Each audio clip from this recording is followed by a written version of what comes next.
and in attendance was a former vice president of one of the major 5 banks here in the provinces. And they were talking about this, and the VP, the retired VP, sat there with a stunned look on his face and said, you know, I knew there was something, I just couldn't figure it out. So even the vice presidents are not in on this. Right. It takes top CEOs, presidents, and literally the global elite. And yes, they have access to their treasury account that looks pretty much just like a credit card, and they can walk into Sears and put down this card and get their lawnmower, as if they do their own shopping, eh? But anyway, right. So put down this card, and that card accesses their treasury account, which we have not been able to do yet, but we can circuitously. In other words, by that, when I say we haven't been able to do it, I mean we haven't gotten the card. But it's there, we know, but so far where we've arrived is that we simply hand out the correct forms, and then, you know, it's just a question of time before we get reambused. Okay. Yeah, sorry to interrupt, but again, I just want to clarify the forms and the specific that you're talking about right now. That is only something that is applying to people within North America. Is that correct? No. What I'm saying is these are tax forms. Now, what the people in Europe can do, if they're so inclined, is to do a little digging and find out which of their tax forms correspond with the same IRS tax forms. And when you grasp the purpose of each of them, then it's probably not so hard to find. However, I will say this, that my friend in England is having a heck of a time trying to match the British tax forms with the IRS forms. Uh-huh. Even we here in Canada, I don't mean I'm in Canada, but I mean sure. the Canada forms. Sure. We're having a little trouble with that too. We're missing a couple. So what my friend in England said is it might just behoove everybody. Now imagine how bogged down the IRS is going to get. It might behoove all of us to get what's called employment identification numbers and international tax identification numbers, which come from the IRS. They're international, which means then you can dabble with the IRS. Now, this friend I just mentioned to you, I talked to her this morning, I said, you know, the joke is they're going to have to hire more IRS agents in order to deal with us.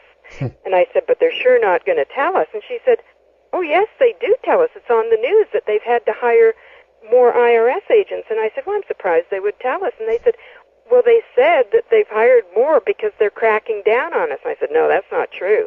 They're hiring more because we are now demanding reimbursement. We're demanding checks. And they had to hire people in order to get this handled. Right. This is good news. And, of course, she saw it as bad news, right? It's That's pretty interesting. So things are looking up. We've got more IRS agents. Now, I know most people are going to hear that as, oh, no, now they're really going to come after us. No, that's not true. They've got more agents to do our work that we're demanding of them. Absolutely fascinating. Yeah, it's fascinating. Yeah. So, I mean, let's talk about that again, or backtrack yet a little bit again and talk about that they're setting up a corporation, correct, alongside when you're registering your child. Is that correct? Right. So they set up a corporation, which, of course, they can charge now, right? Because what happened was the mom turned over legal title. Keep in mind, there's equitable title and legal title. So they turned over legal title to the child, to the state, or in this case, the province, or whatever you call wherever it is you registered birth. So now they have legal title to that entity. And what they try and do is convince us that that entity is a man. And it isn't. Right. A piece of paper couldn't be a man. A name can't be a man. A picture can't be a man, right? Yes. Only men can be men and women can be women. But so inevitably, you hand the cop your driver's license and they say, is this you? Well, what a moronic question. Of course it's not I. It's a picture. You're looking at me here. It's a representation of yourself, isn't it? There you go, yeah. And they try and trick us into saying that we are a name. For example, you go into court and they call the name, Sam Smith, and this guy stands up and the judge says, what's your name? And he says, Sam Smith.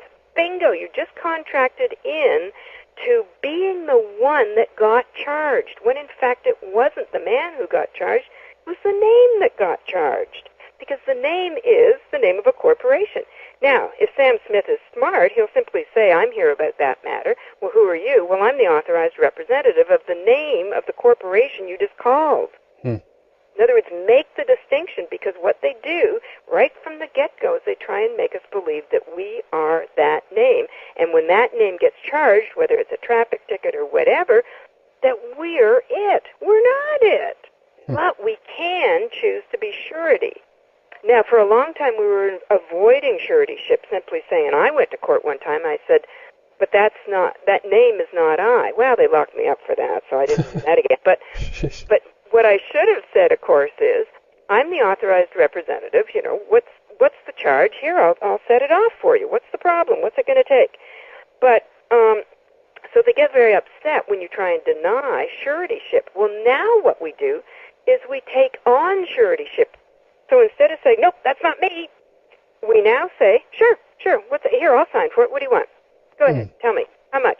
I'll sign for it. Right here. I'm not frightened of suretyship anymore. Where we used to be, we were saying, well, if we admit to being the name, then they'll come after us. Well, no, we make it clear that we're not the name and that we are willing to handle the charges. But first show me the charges, and they tend never to do that. But that's another thing. So getting back to the corporation, they created the corporation for the purpose of charging.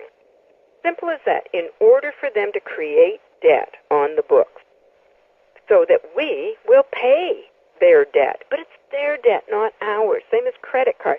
I get crazy when people say, oh, I've got so much credit card debt. You know, I said, well, no, you don't. The credit card company has the debt. Now, you want to set it off for them, or are you going to slave labor for them? Yes. I mean, it's incredible, the system that has been set up here and how it's being used. And I even want to go back to the idea of why the fact that this is something called, we can call it Admiralty commercial law, or some have referred to it actually as the law of the water. And even in regards to how we the names and the etymology that we use, you just mentioned suretyship, for instance. We're talking about these kind of it's like it's a law of the water, right? The commercial law has to do with waters and commerce in regards to how ships were trading in way back when, many hundreds of years ago. Is there any connection at all there, do you think? Oh, you're absolutely accurate. And my favorite example, of course, is the word birth. Yes. Ships are birthed. Yes. Babies are born, but they call it birth. I mean, if that's not right from the get-go, Talk about trying to make us or put us into Admiralty maritime law. You're right. I mean, and it never ends. I mean, the number of words that, well, you just picked on suretyship, yeah. It's endless. The number, of course, person is my favorite, but, and includes. The word includes. Okay, for example, it took me years. You'd think I would have done this, but only about in the past year I looked up the word Canada. Mm-hmm. You'd think I would have done this sooner, but anyway, I looked up the word Canada, and what it said was, first of all, it said, for greater understanding. Well, doesn't that immediately make you think, well, where's the other understanding? Like, did you write something before this, so what do you mean by for greater understanding? Greater than what? Anyway, so you keep reading, and it says, Canada includes the inland waters and the territorial seas. Well, it just so happens that the word includes means. What? It doesn't mean, for example, if you and I have a party and we say, well, let's have a party and let's include the neighbors. That means you and I have some friends here and also the neighbors, right? Mm-hmm. What they mean when they say let's have a party and that includes the neighbors, it means only the neighbors. So when they say Canada includes the inland waters and the territorial seas, it means Canada means only water. Really? There is no land called Canada. Huh. It's only water. So when people say, were you born in Canada? I say, do I look as if I have fins and gills? No. Right. Born on the land. Yes.